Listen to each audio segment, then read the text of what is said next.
Saviez-vous que le secteur du numérique est responsable d'environ 4% des émissions mondiales de gaz à effet de serre, soit davantage que l'ensemble du transport aérien civil?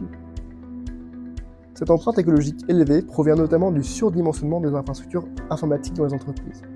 Concrètement, ces infrastructures sont souvent pensées pour absorber des pics d'activité très ponctuels, mais en dehors de ces périodes, une grande partie des ressources reste inutilisée. On a donc comme résultat un gaspillage d'énergie, des coûts inutiles et un impact environnemental conséquent. Bonjour à tous, je suis Thomas Bagnariol, ingénieur diplômé de l'IMT Atlantique en informatique, réseau et télécommunications, et j'ai eu l'opportunité de faire mon alternance à Orange Novation, un centre international de recherche sur, en partie, le réseau et le cloud. Durant ces 3 ans, mon rôle a été de créer et de concevoir des architectures innovantes sur des domaines divers et variés, mais clés tels que l'edge computing, les usines connectées, mais aussi l'informatique durable.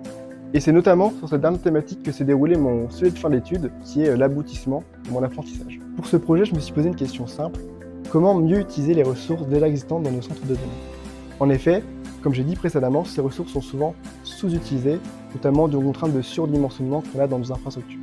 Cependant, vouloir optimiser ces ressources peut être dangereux, notamment pour certains services critiques, comme par exemple les services médicaux ou bancaires, qui nécessitent une disponibilité permanente. J'ai donc cherché à créer une solution innovante et intelligente capable d'aller réaffecter dynamiquement ces ressources entre différents types d'applications, tout en garantissant la disponibilité de services des applications prioritaires. J'ai donc créé un outil innovant appelé le LP Autoscaler. Alors concrètement, comment ça marche? Eh bien, dès qu'une application prioritaire ne va pas utiliser l'ensemble des ressources qui lui sont attribuées, mon outil va le détecter et va donc réaffecter automatiquement ces ressources à d'autres applications moins critiques, comme par exemple du traitement d'images ou de données, ou encore de l'entraînement d'intelligence artificielle.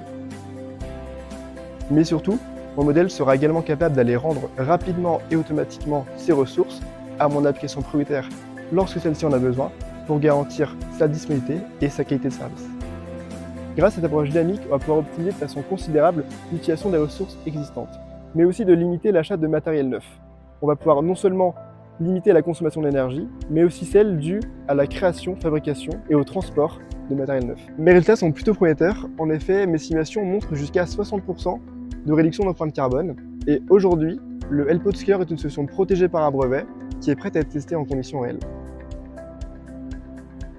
Cette expérience m'a convaincu d'une chose: les solutions de demain doivent être performantes, innovantes, mais surtout durables. Et aujourd'hui, je continue cet engagement à l'AMIAD, l'agence spéciale de l'IA pour la défense, où tous les jours je continue de créer et de concevoir des infrastructures pour la France. Enfin, je tiens à remercier sincèrement Orange et l'IMT Atlantique pour leur accompagnement et leur support durant ces 3 années.